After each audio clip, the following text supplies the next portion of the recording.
Hello everyone, welcome back to my channel.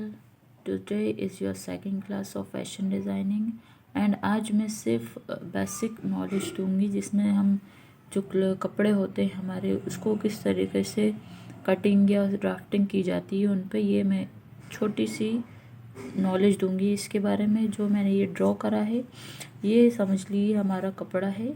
ये पूरे four जो लाइंस दिख रही हैं आपको ये पूरे एक कपड़े की समझिए। ये जो लाइंस हैं ये वाली जो लाइंस हैं जिस पे ये सर्कल भी बना हुआ है ये आड़े कपड़े की लाइंस है। जो ये लाइंस होती हैं ये आड़े कपड़े की होती हैं और जो ये वाली लाइन आपको दिख रही है जो डॉट्स बना हुआ ये वाली खड़े कपड़े की होती हैं। और ये उरेबी पट्टी होती है जो हम उरेब्स निकालते हैं किसी भी फ्रिल्स के लिए या गले की पट्टी के लिए, ये वो होती हैं। सो हम शुरू करते हैं। मैं आपको बताती हूँ अब क्या करना होता है। सबसे पहले जब भी हम कपड़ा लेते हैं उसको कटिंग या ड्राफ्टिंग करते हैं तो हमें कभी भी कटिंग या ड्राफ्टिंग के लिए हमेशा खड़े कपड़े का यूज़ करना है। और जो उरेबी पट्टी होती है उसको हम तिरछा कटिंग करते हैं।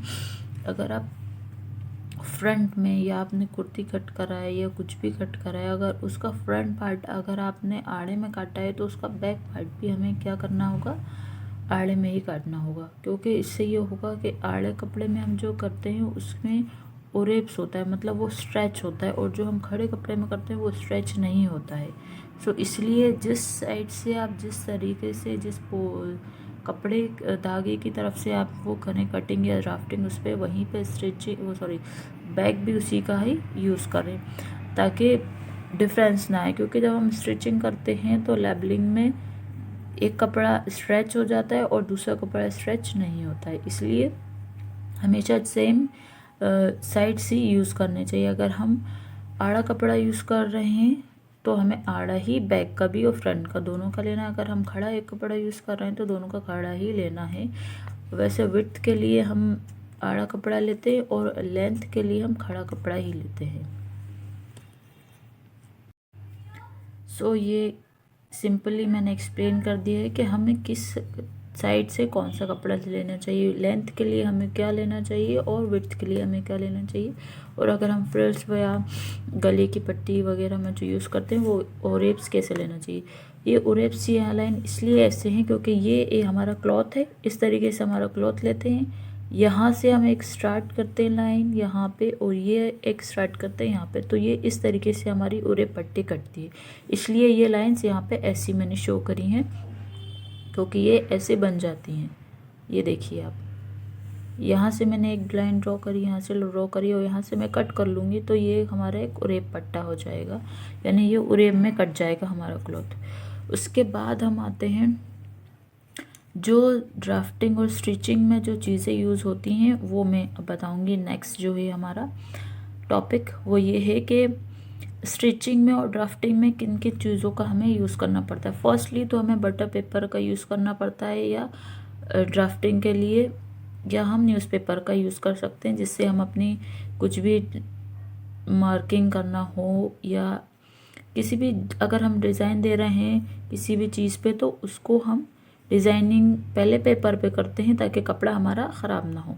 उसके बाद प्रैक्टिकल नोटबुक होनी चाहिए हमारी चीज़ों को नोट डाउन करने के लिए, क्या क्या चीज़ें हमें लगती हैं, जैसे कि नेक का कितना होना चाहिए, नेक कितना होना चाहिए या लेंथ कितनी होनी चाहिए या राउंड कितना होना चाहिए। ये सारी चीज़ें हमें लिखी होंगी तो इजीली हम ड्राफ्टिंग कर पाएंगे। उसके बाद स्विंग पेंस की ज़रूरत होती है, उसके बाद आर्म होल की या कर्वर की या शेपर की जिससे हम आर्म होल को शेप दे सकें। उसके बाद चॉक्स, ये तो इजी है। जब भी हम कुछ भी ड्राफ्टिंग करते हैं मार्किंग के लिए हमें चॉक की ज़रूरत पड़ती है end of course also measurement tape की भी हमें ज़रूरत पड़ती है। उसके बाद आता है सीज़र।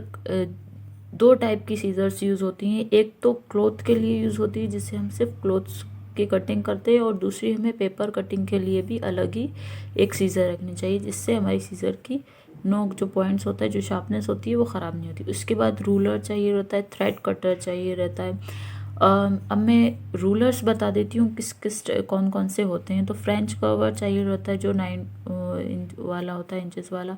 हिप कर्व चाहिए रहता है। क्लियर प्लास्टिक रूलर जो एक ट्रांसपेरेंट वाला होता है वो चाहिए।